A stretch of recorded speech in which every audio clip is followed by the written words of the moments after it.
নমস্কার। রম্য গল্পমালায় সকল শ্রোতা বন্ধুদের জানাই স্বাগত। আপনাদের সাথে আমি রম্য মাইতি। আজ শোনাতে চলেছি জাতকের গল্প থেকে সংগৃহীত বুদ্ধির বড়াই।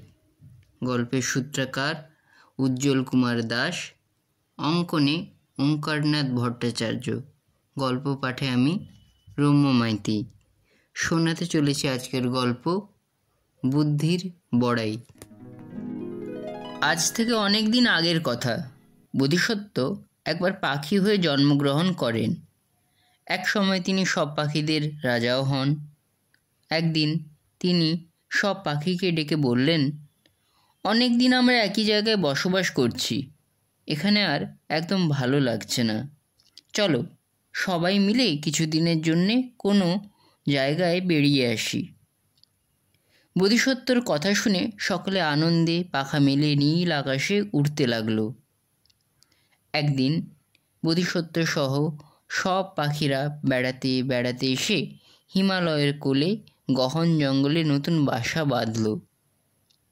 প্রতিদিন সকালে সব পাখি খাবারের সন্ধানে বেরিয়ে পড়ে। ঘুরে ঘুরে তারা খাবার সংগ্রহ করে।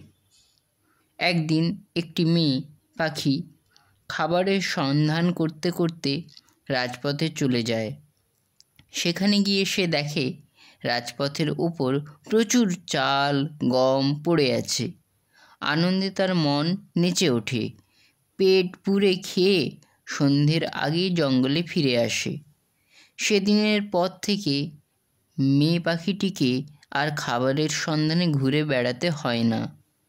সে মনে মনে ভাবে, যদি সব পাখি এই খাবারের সন্ধান পেয়ে যায় তাহলে অল্প দিনের মধ্যেই সব খাবার শেষ হয়ে যাবে।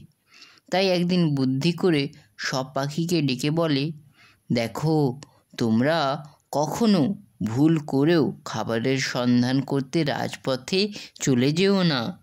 সেখানে অনেক গাড়ি চলাচল করে, যখন তখন তোমাদের চাপা দিয়ে মেরে ফেলতে পারে। মেয়ে পাখিটির কথা শুনে আর সব পাখি রাজপথ সম্বন্ধে সজাগ হয়ে ওঠে। তারা ভুলেও আর রাজপথের দিকে যায় না। এদিকে মেয়ে পাখিটির হয়েছে মজা। প্রতিদিন একা সে এসে পেট পুড়ে চাল গম খেয়ে বাসায় ফিরে যায়। তাকে আর বেশি খাটতে হয় না। আর অন্যদিকে অন্যান্য পাখি সারাদিন হন্যে হয়ে খাবারের খোঁজে ঘুরে বেড়ায়। কষ্ট হয় তাদের। প্রতিদিনের মতো মেয়ে পাখিটি রাজপথে বসে রসিয়ে রসিয়ে গম খাচ্ছিল। হঠাৎ গাড়ির হর্ন শুনতে পেল। মনে মনে সে ভাবল, এখনও গাড়িটি হয়তো অনেক দূরে আছে, আমি এর মধ্যে আরেকটু খেয়ে নিই। কিন্তু মেয়ে পাখিটি লক্ষ্য করেনি গাড়ি ততক্ষণে অনেক কাছে এসে পড়েছে। ফলে আচমকা গাড়ি এসে পড়ায় সে আর উড়ে যেতে পারল না। গাড়ির নিচে চাপা পড়ে রাজপথে সে প্রাণ হারালো। এদিকে দিনের শেষে সব পাখি জঙ্গলে ফিরে এলো। শুধুমাত্র মেয়ে পাখিটি তখনও ফিরে এলো না। পরদিন ভোরে চারিদিকে একবার খোঁজ নেবে সকল পাখি মিলে ঠিক করলো। পরদিন ভোরে সব পাখি ছড়িয়ে ছিটিয়ে খুঁজে বেড়াতে লাগলো।